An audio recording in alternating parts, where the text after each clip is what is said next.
50 ఏళ్ల తర్వాత వచ్చే స్ట్రోక్స్ ఎలా ఉంటాయి? వాళ్ళకి మనం ఎలాంటి జాగ్రత్తలు తీసుకోవాలంటే ఏం చెప్తారు? బేసికల్గా 50 ఇయర్స్ తర్వాత మెయిన్గా ఎవరైనా కానీ యాన్యువల్ హెల్త్ చెకప్స్ అనేవి చేసుకోవాలి. ఎవ్రీ 40 ఇయర్స్ దాటిన తర్వాత వాళ్ళే. ఏ టెస్టులు చేయించుకోవాలంటారు? మెయిన్గా sugar, BP, cholesterol levels, okay, and heart pumping activities ఎట్లా ఉన్నాయి, ప్లస్ క్యారోటిడ్స్, ఈ రక్తనాళాలు ఏవైతే ఉన్నాయో అవి ఎట్లా అందరూ పూడిక ఏమన్నా ఫామ్ అయిందా ఇవి చూసుకోవడము.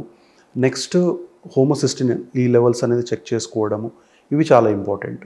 ఇవి చేసుకుంటే మనకి చాలా వరకు మనము ఐడెంటిఫై చేయగలుగుతాం బాడీలో ఎంతవరకు రిస్క్ ఫ్యాక్టర్స్ మనకి ఉన్నాయి, అవి మనం కంట్రోల్ చేసుకోవడానికి. ఇప్పుడు మేము ఈ రక్తనాళాలు చెప్పాం కదా బ్లాక్ అవుతాయని, సో ఇవి చాలామందికి జరుగుతుంది. ఇది మనం 70% పైన ఉంటే అవి మొత్తం పూడిక నెక్స్ట్ ఫ్యూ ఇయర్స్లో మళ్ళీ మొత్తం మూసుకుపోయే ఛాన్స్ ఉంటాయి. కాబట్టి యాన్యువల్గా చెక్ చేసుకోవడము. 90% ఆ రీచ్లు రాకముందు స్టెంటింగ్ అని ఏమన్నా చేసుకునే ఛాన్సెస్ ఉంటాయి.